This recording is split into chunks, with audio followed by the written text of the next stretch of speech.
अस्सलाम वालेकुम जी, food secrets में साले खुशामदीद। कैसे हैं जी आप सब लोग? उम्मीद है अल्लाह के फज़ल से ठीक होंगे, खुशहाल होंगे, मज़े में होंगे। जी तो आज हम जो है ना बड़े मज़ेदार किस्म के ऑनियन ऑमलेट बनाने वाले हैं। ब्रेकफ़ास्ट की रेसिपी है, बड़ी आसान सी है, हेल्दी की हेल्दी है और टेस्टी की टेस्टी है। इसमें ये है कि जो वेजिटेबल्स हैं वो आपको काफ़ी जो है ना वो हेल्दी और फुल फ़ील करवाती हैं। तो ये ब्रेकफ़ास्ट के लिए जो है ना वो बेस्ट रेसिपी है। तो इसके लिए हमें यहाँ पे चाहिए क्या कि जी भर के हमें वेजिटेबल्स चाहिए। उसमें हमारे पास यहाँ पे कैप्सिकम है, एकदम बारीक-बारीक साइज़ के कटा हुआ। साथ हमारे पास 2 ग्रीन चिली है जिसको हमने अच्छे से चॉप किया हुआ है। साथ हम कैबेज ले लेंगे। 3 टेबलस्पून के करीब हमारे पास कैबेज है और यहाँ पे 3 टेबलस्पून हमारे पास जो है ना वो कैरेट है। इसको भी हमने एकदम बारीक-बारीक साइज़ में जो है ना वो कट कर लिया हुआ है। उसके बाद जो हम इसमें स्पाइसेस ऐड कर देंगे तो यहाँ पे 1 टीस्पून हमारे पास सॉल्ट है वो ऐड करेंगे।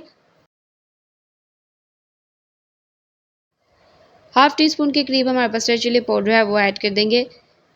और मुझे जो है ना वो स्पाइसी ऑमलेट ज़्यादा अच्छा लगता है तो मैं इसमें रेड चिली फ्लेक्स भी ऐड कर रही हूँ। ये ऑप्शनल है, अगर आप ऐड करना चाहते हैं तो कर दें।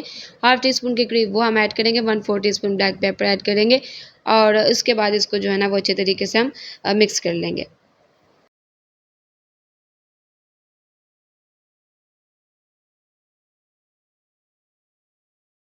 अच्छा, इसमें जो मैं अंडे शामिल कर रही हूँ, उनको मैंने थोड़ा-सा जो है ना वो बीट कर लिया हुआ है बीटर की हेल्प से।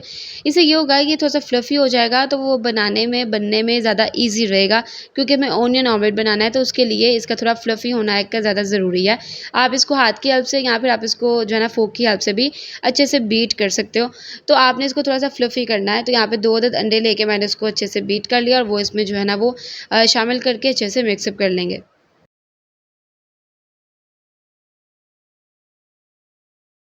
और यहाँ पे जब हमें एक नॉनस्टिक तवा चाहिए उसमें हल्का सा ऑयल लगाएँगे और इसको अच्छे तरीके से स्प्रेड कर देंगे।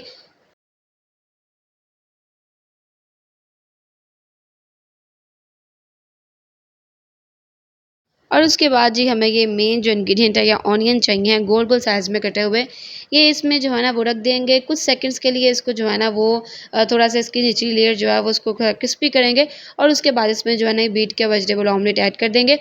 थोड़ा-सा इसको लो फ्लेम पे पकाएँगे और उसके बाद थोड़ा-सा धनिया इसके ऊपर शामिल करेंगे और ये थोड़ा-थोड़ा सा निकल भी आता है साइड से तो वो आपने परेशान नहीं होना, वो आपने उतार के तो खा लेना है।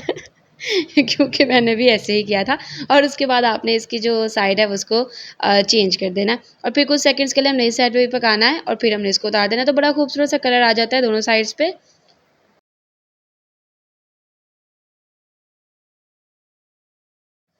तो ये जी बड़े मज़ेदार किस्म का हमारा ऑनियन ऑमलेट बन के रेडी हो गया है। तो ये आपको रेसिपी कैसे लगी है मुझे कमेंट करके लाज़िमी बताइएगा, लाइक कर दीजिएगा, अगर दिल करे तो सब्सक्राइब कर दीजिएगा। मुझे दुआ में याद रखिएगा।